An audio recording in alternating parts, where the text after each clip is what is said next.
I was sure that this is the only way to bring you back to the room. Thank you very much, Bisera, for being us today. Shake us away from our project management dreams. Thank you very much, Bisera. Thank you. But also remind us how much creativity and beauty there is in our professional challenges. Ladies and gentlemen, now it is time to break up the pattern for our lectures with one dynamic discussion. Please welcome on stage the moderator of the first panel of Project Management Summit, Kaloyan Petrov. He is a project manager of the summit and also Agile coach in DSK, part of OTP group. Hello everyone. Bisera, you're just amazing. What a performance. Thank you for setting up the stage for our Agile panel. And please welcome our panelists.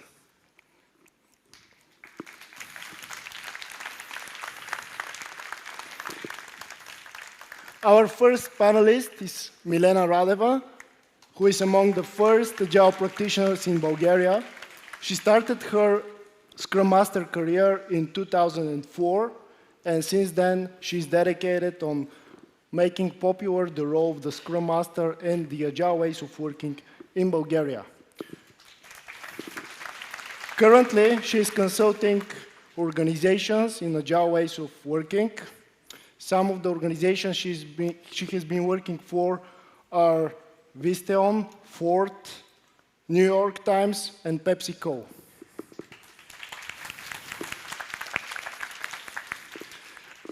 Our second panelist is again very, very experienced Agile coach, one of the most famous Agile coaches in Bulgaria, Ivana Gancheva. She has been supporting organizations in improving their organizational culture and efficient way of working for more than a decade. Some of the companies she has been working for are Deutsche Bank, Ukaro Technologies, Raiffeisen Bank International, and also Japan Tobacco International.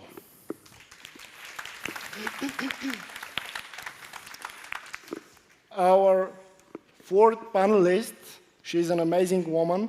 She's a local leader and a co-organizer for Women in Agile Bulgaria, which is part of the International Women in Agile organization.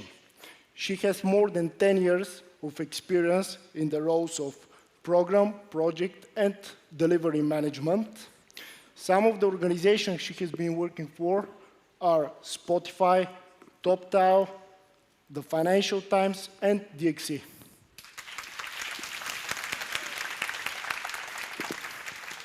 Please welcome, ladies. Let's sit. How do you feel? Good. Good. Energized from the nice performances so far. Okay, great. So before starting the actual conversation and discussion, it's good to align on several topics. We're going to discuss on how Agile coaches could navigate organizations in fragile times. But first, let's align on what's the meaning of fragile times. Fragile times are connected with uncertainty. They are rapid and unpredictable change. They could lead to stress, anxiety, reduced financial situation, but they could also be an opportunity for the organizations to even profit. Examples of fragile times could be natural disasters, financial crisis, or pandemic. So my first question to you ladies would be, what is the actual meaning of Agile? I'll be happy to take that. So to me, Agile is a mindset, the mindset to change direction fast, to set feedback loops, to learn, to experience, and to course correct based on the feedback that you receive. Now, while there are many different approaches to organizing work in an Agile setup, like the Scrum framework or the Kanban method, these are just parts of doing Agile. And what I'm mostly impressed about is the talent of being Agile and how teams who are doing Agile can actually adopt the Agile mindset and change direction together in a synchronized way. And we're talking doing Agile at scale, having many different teams change direction together as one steady unit.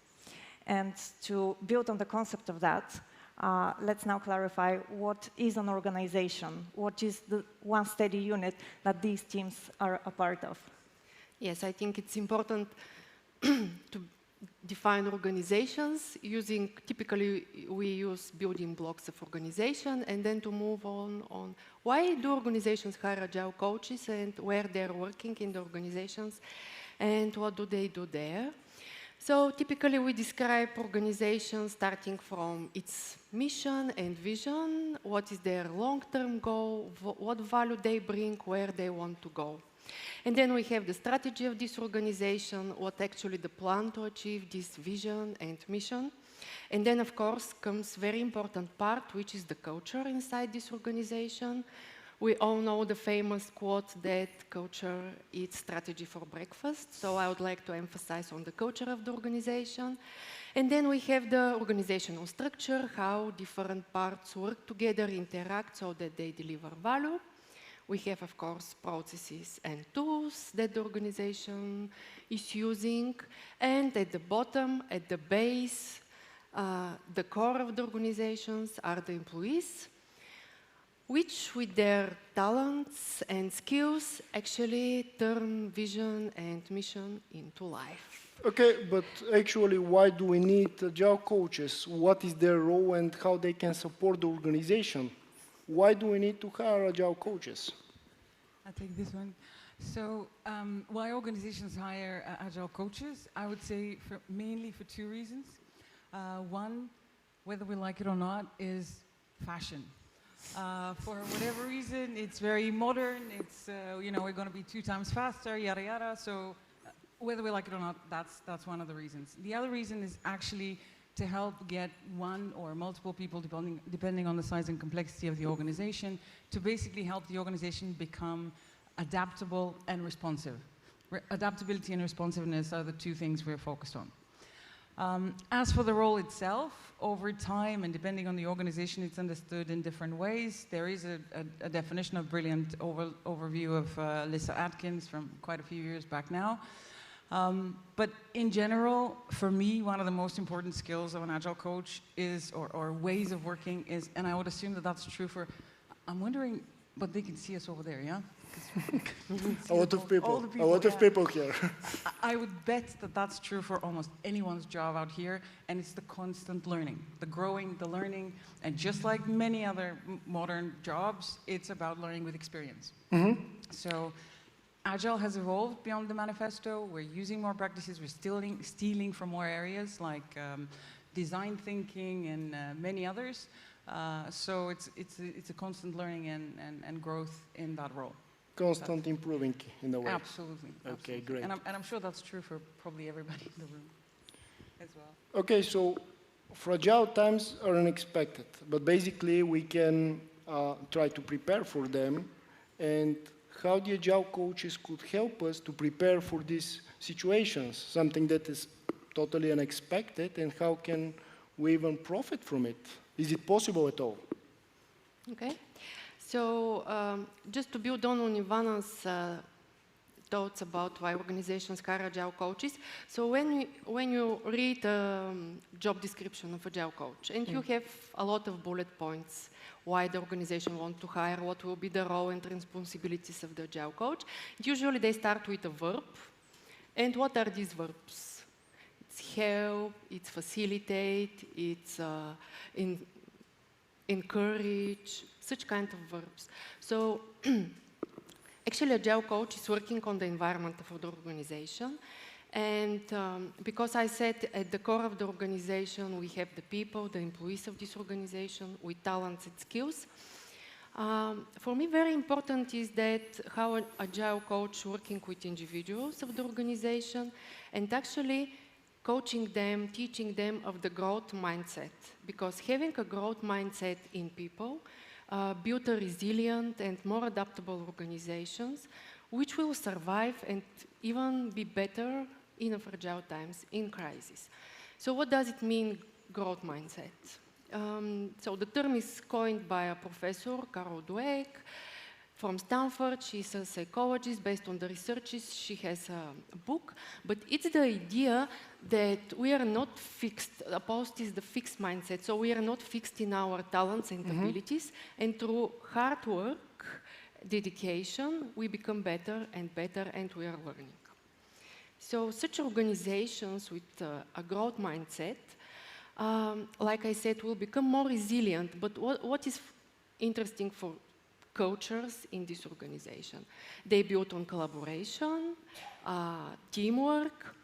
They also are willing for their employees to take risks. And I would like to refer to Lee's talk in the beginning. You mentioned collaboration and risks. And I said, okay, what I'm going to talk, we already covered this, but I would like to repeat it again.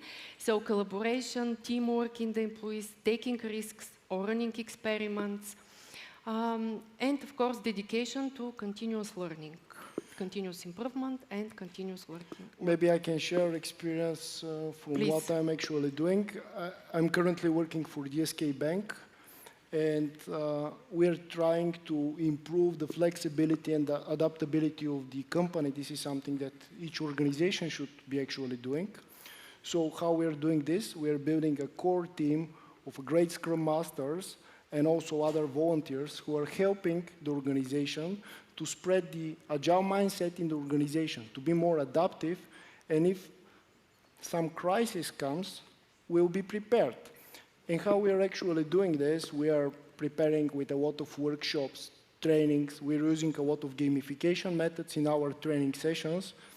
We are teaching people on how to give and receive feedback, which is very, very important for every profession, in my opinion. And also on how people to concentrate on the most valuable things. So, yeah, I think that it's very important to have an adaptive team. Yeah. To build on what you said, I really like what you're doing at DSK. And what is important is how people are prepared to do communication. And what I admire Agile coaches for is how they prepare people to face sensitive conversations, conversations in which there are opposing opinions, emotions are running high, the stakes are extremely high, and they do this preparation during the steady times to set up people for success during the fragile times when communication is usually very sensitive. And to illustrate that with another example, it is an Agile coach that I would like to mention, with whom I worked at Spotify. Her name is Natalia Calderon. And I joined, and I was told, well, you're a program manager here, so now you need to organize the mid-quarterly check-ins.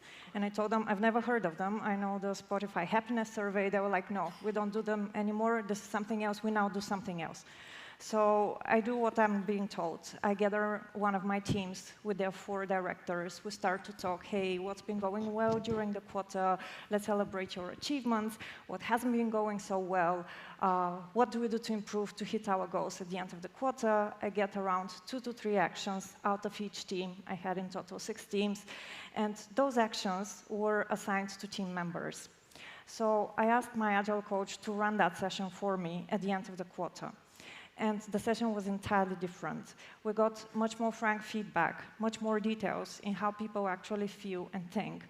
We got much more sensitive topics discussed, again, in the presence of these same 4 directors. And we got around 7 or 10 actions out of each team's discussion, mostly assigned to the directors. And these were actions that the directors wanted to do for their teams. They just didn't realize that this is how their teams needed them to empower them. And the learning that my Agile coach summarized for me and for my team of directors was, you need to start those conversations with building psychological safety. Now, this is not some fancy term that we say just to get likes and retweets. This is what we actually need to do for our teams. And it starts with conveying mutual respect and expressing a mutual goal right at the beginning of each such conversation.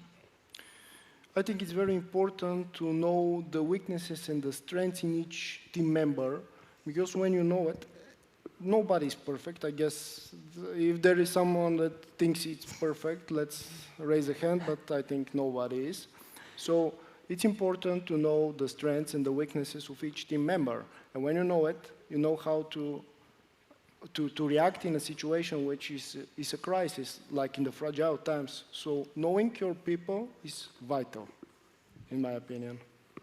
On the topic of how do Agile coaches prepare organizations, I want to step on also the psychological safety.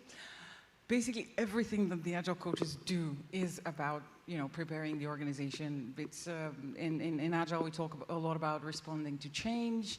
I love to even venture in the area of anti-fragility, which is one of the words associated with the conference. Anti-fragility, Taleb's anti-fragility is ever so slightly difficult.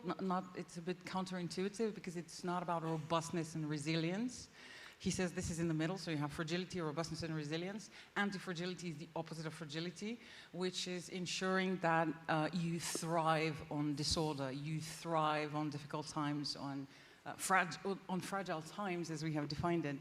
And in that sense, the preparation is A, how to build responsiveness, but B, also how to ensure that we can even gain more out of situations like that. And in my experience, these are great opportunities for energy to be channeled. There's a lot that we can talk about what the Agile coach does to achieve this, but the two things that I thought of trying to quickly share that I would kick off with or start with, focus on, are transparency. And transparency both in the sense of free, open communication, in the sense of, and psychological safety is extremely necessary in order to have that. Knowing really what's going on, like the actual communication, not just the reporting lines and how does the report look, but actually ensuring that we know what's going on so that in a difficult time, we have a realistic, view of the land. Okay, it's very common, everyone is speaking about transparency, but how can we achieve transparency? Well, I think the top thing is communication. There's also metrics. Please make sure that you use metrics that really bring value for your organization. There's plenty of amazing ideas out there. We have plenty of tools to help us gather metrics. It's constantly questioning whether the metrics that we're gathering and using are actually bringing value to us. If they're not, drop it. Just don't necessarily, we can measure everything right now, right? Be very aware of what you're measuring and what you are basing your decisions on. And one more thing, especially in bigger organizations that are complex, it's important that the right data is in the right hands. And what I mean is not that they don't, not only to have access to all the data, but that they actually can touch it. I had this example in one much smaller company. The CEO was brilliant, constantly coming up with new ideas. It's a very successful company, but the ambitions for products and features were higher than the capacity that we have. And this was a bit of a challenge for that leader every time to kind of grasp the concept of. And there was this moment in which there was a window open for one technology which was going to close. It was a huge financial opportunity. And then the only thing I did was actually I asked the CEO to do the movement in the place where we had visualized all the work and the planning and this and that. And I was like, hey, could you please, you do it yourself, So the moment he moved this one thing and realized all the others that need to move away, it was like almost like a light bulb. And then everyone was saying like, I don't know what you did, but something changed, yeah? So sometimes it's about ensuring we have good data, open communication, true information, but also ensuring that the decision makers, they might not be the CEO, they might be any level decision makers in the team or anywhere in your organization, have the access to the true data. Okay, anything else on this topic or? Yeah, probably I would like first to summarize what we covered so far.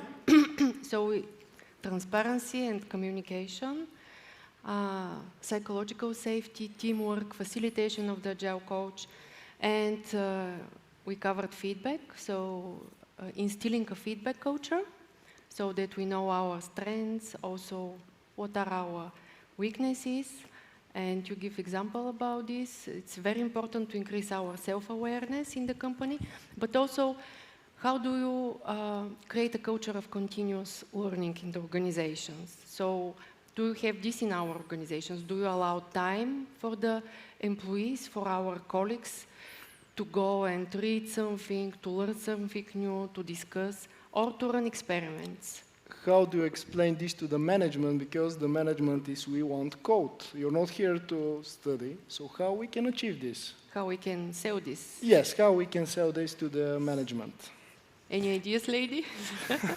Just like selling anything, you just have to express why there is value for them in this. What will actually happen if their people are prepared to thrive in the difficult times?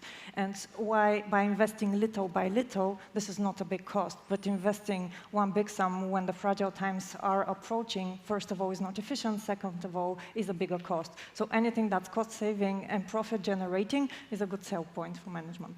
Okay, great. Communication over communication again and again. So in one of my last companies, it took probably 9 months to convince management of one of the streams that hackathons are good ideas. And it was back and forth, 1 day or 2 days, 1 day or 2 days. We can't afford to have whole team working on something else for 2 days. And then constant communication, explanation, training, examples from other companies, success stories. Okay, So great. this will be my advice. Yes? If we can afford a few minutes more, I mentioned 2 things. I got a bit nervous about the time, but the second thing I wanted to mention that is super important, I think it was mentioned in the previous session as well, on the topic of learning. This is, by the way, one thing from Lean. We bastardize Lean for a lot of things, and the learning kind of, yeah, it's important, but we really need to put the effort, as you said, like actually dedicate the time and create that kind of culture. But the other thing I wanted to mention was also experiments, like really becoming a culture of experiments, ensuring that for us, trial and error are something normal. We have failed to say, safe to fail environment. I like the succeed sooner thing that was mentioned. But also, to have it as a massive culture. And that means all the way from leaders to the most junior developer you have, or whatever service or software or product you're delivering, but also intentional experimentation. And in the context of our topic for fragile times, what I mean by intentional experimentation is, what is it in our industry and in our field that could be really innovative and we can really push through? A lot of companies, big companies are investing in the so-called 10x areas where they really try to develop technology which hopefully will succeed in 10 years. It's too early for it. And we end up most of the time seeing how it actually comes 2-3 years later rather than 10. Mm-hmm. So that is intentional. And I'm not talking about long, deep R&D, but really quick experiments on that. And the second part is, especially with regards to fragile times, is what is our industry, field, product exposed to as risks or potential changes in markets or the world could affect it, and try to also intentionally experiment there. I'm not saying that we should spend too much time and money on that. That should not overtake our focus on innovation and growth in the direction we want to go, but also, working some... Give this place. Exactly. Okay, ladies, so we have the preparation. Still, the fragile times are here. They're unexpected. They could be very damaging the organization. What do we do? How the Agile coaches are actually helping in a situation where the fragile times are here? Could you advise? So there are a lot of things that Agile coaches still get to do even after they've done all of their preparation. I'd like to illustrate that with an example from the Financial Times. Brexit was considered fragile times for the Financial Times, which is a Nikkei-owned but UK-based media with a strong paper distribution across the European Union. So you can imagine the challenges of distributing some goods across countries that have changing trading and transportation agreements. Despite all the challenges, the Financial Times thrived during that period. Part of the reason for that was the numerous ways the organization was prepared to respond to difficulties coming from external factors. And during those times, the Agile coaches were giving individual sessions to everyone on top of their other responsibilities.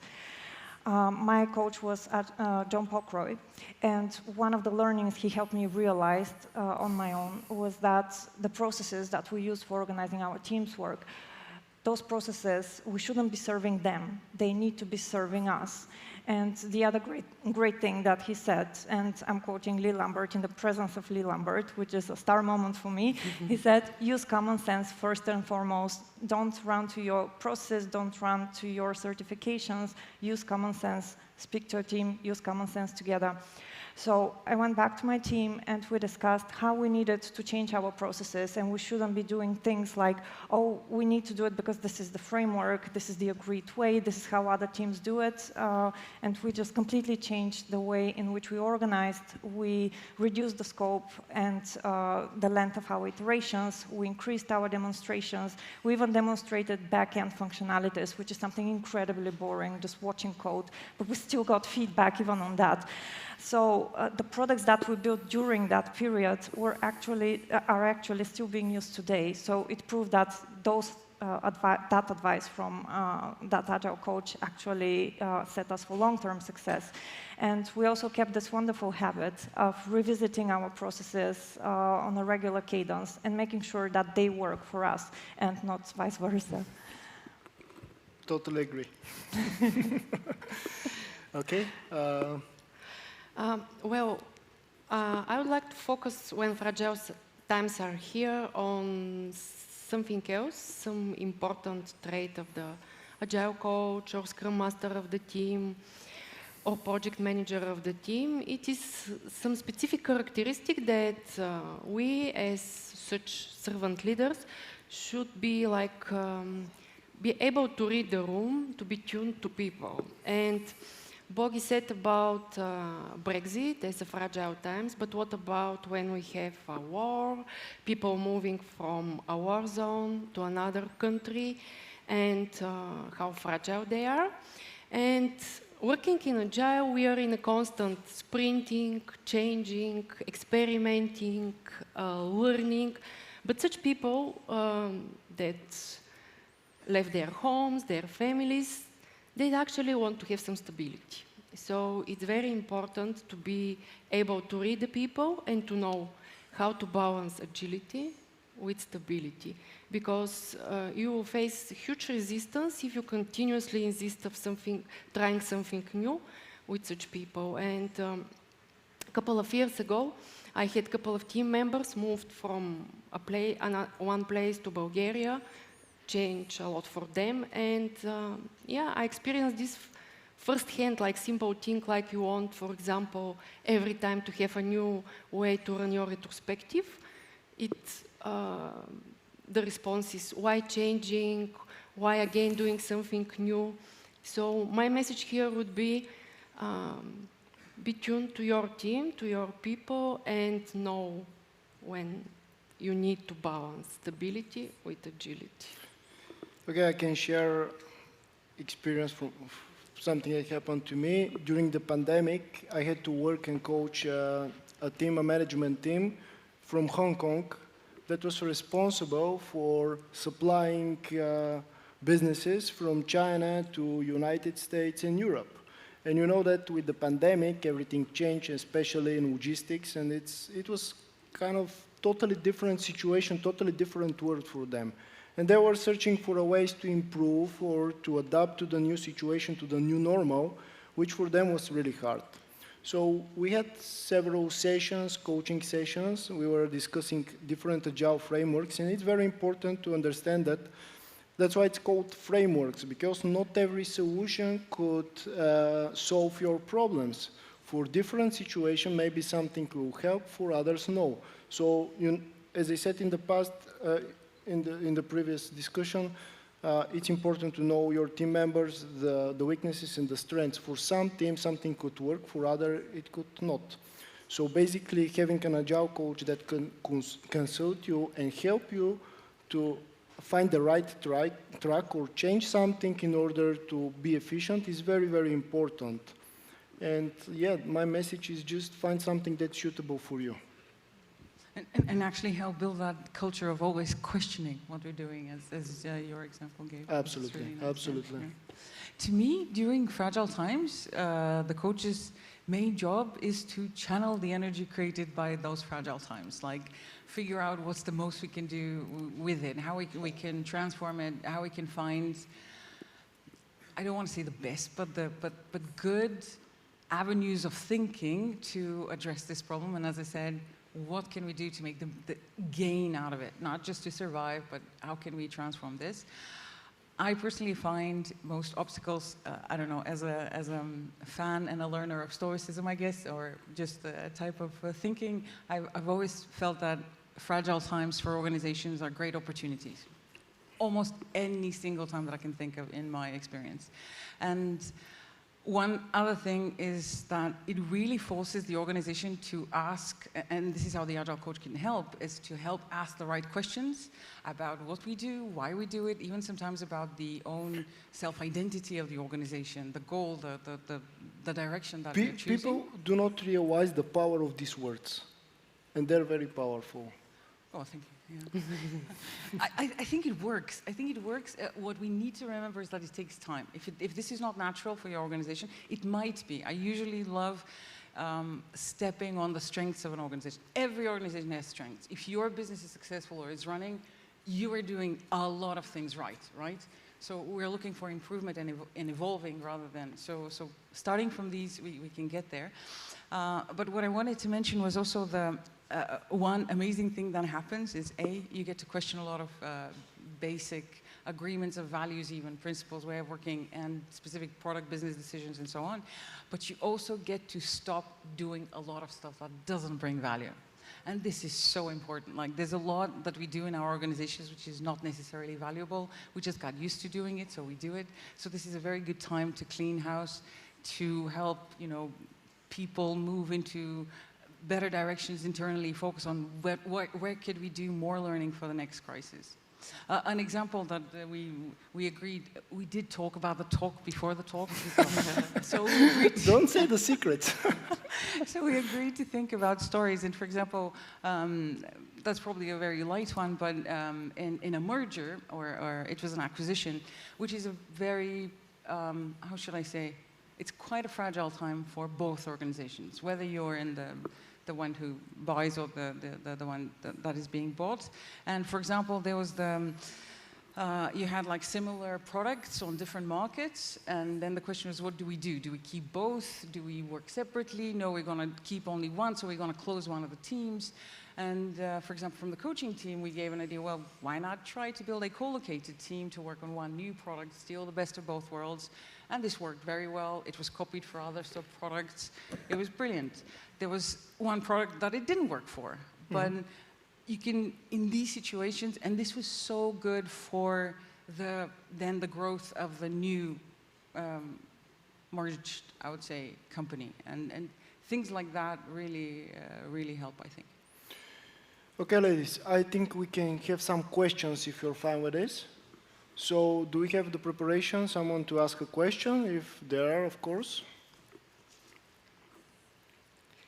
Is there some question from the crowd, or?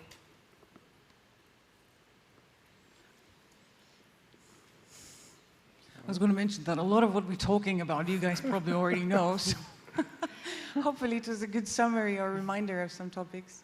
Well, if we don't have questions from the audience, Ivan, I will be interested if you have some ideas for how do you clean the house. You said it's a good time when fragile times comes, and examining what's working, what's not working in our processes. So all of you, if we can suggest something to our audience, so how do you actually look at our processes, look the ways we are working, and decide, okay, this is not adding value for us. I think it's very important to build communities in the organization, to find a way to communicate people, to unite them, to find common interest.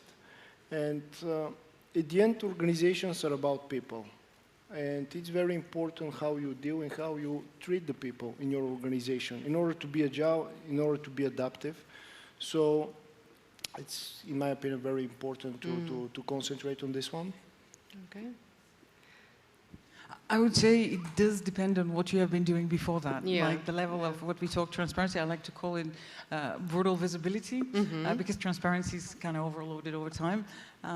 But I think if you do have a good view of the land, if you know what's going on, and crisis hits or a certain event, it just forces you to see which are the things that we can focus on to bring value in that direction. And if I could stretch that a bit, one thing that we underestimate, I think, is that there's stuff that's happening in front of our eyes which is going to lead to fragile times. Like the stuff we know about.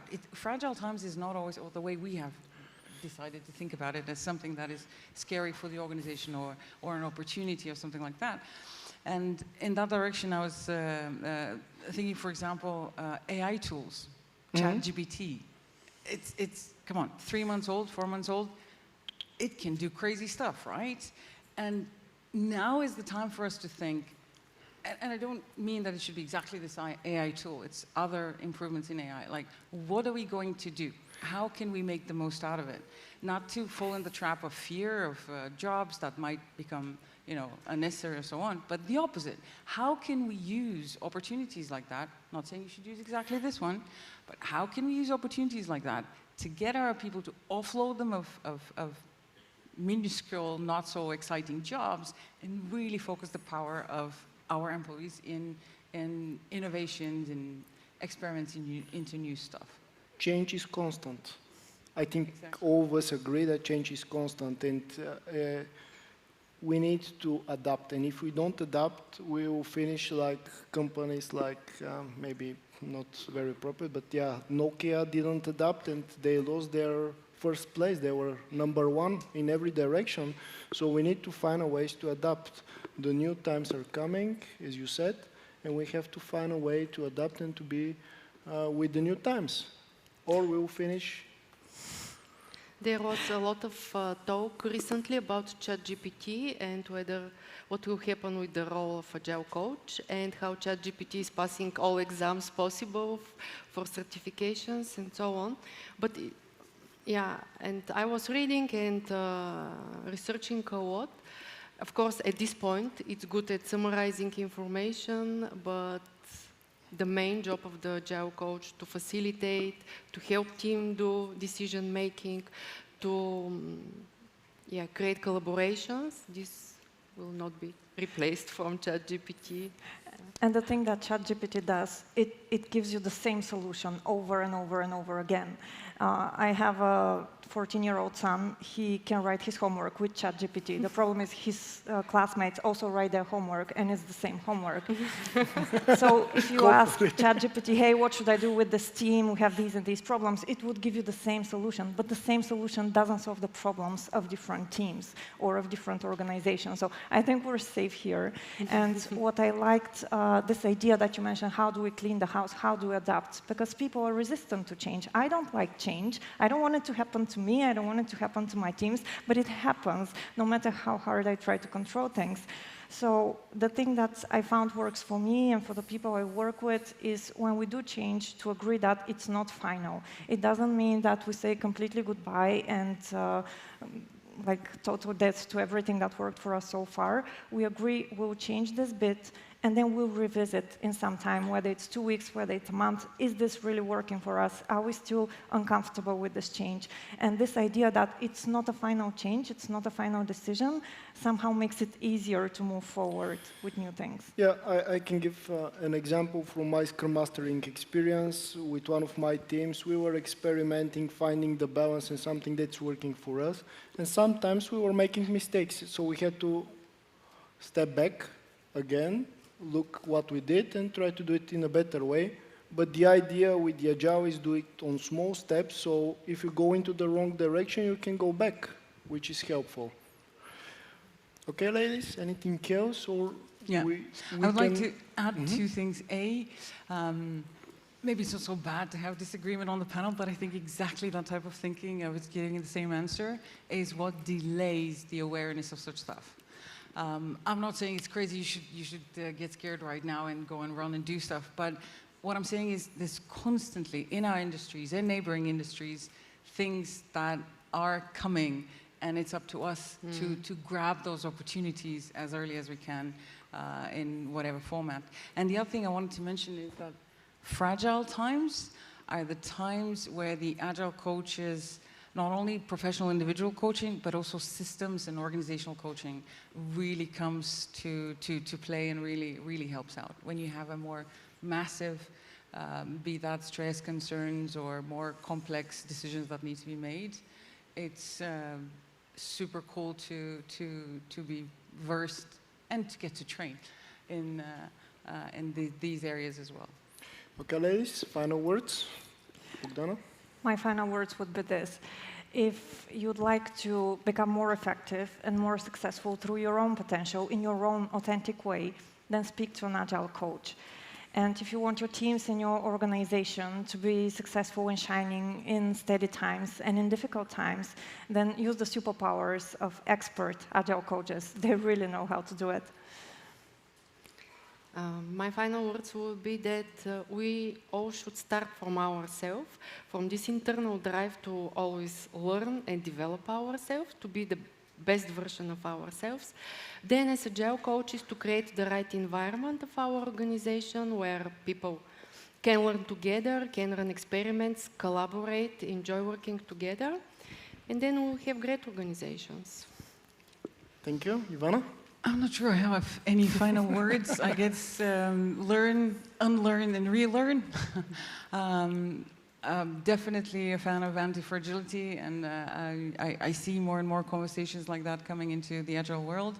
And I guess I'm speaking for the panel, looking forward to any chats you would like to have outside and continue on the topics that we mentioned. And thank you so much for allowing us to be here. This is a great gathering. Yeah, Final words. Yeah? I'd like to thank all the volunteers of the PMI Summit. You've done an incredible job organizing this event. This is just incredible effort. Thank you so much. And yeah, maybe just final words. Yeah, from my side, I always tell my teams that preparation is essential. So when you don't have work, learn something, try to improve, be prepared for the fragile times. It's very important. I've been in teams and people there, my teammates tell me, okay, we don't have now work, which is not good, okay? But use it to learn something, learn and improve. And I'm a huge fan of martial arts, so there is something that I really like, the sentence that sweat more in practice, bleed less in war. Thank you so much. Thank you.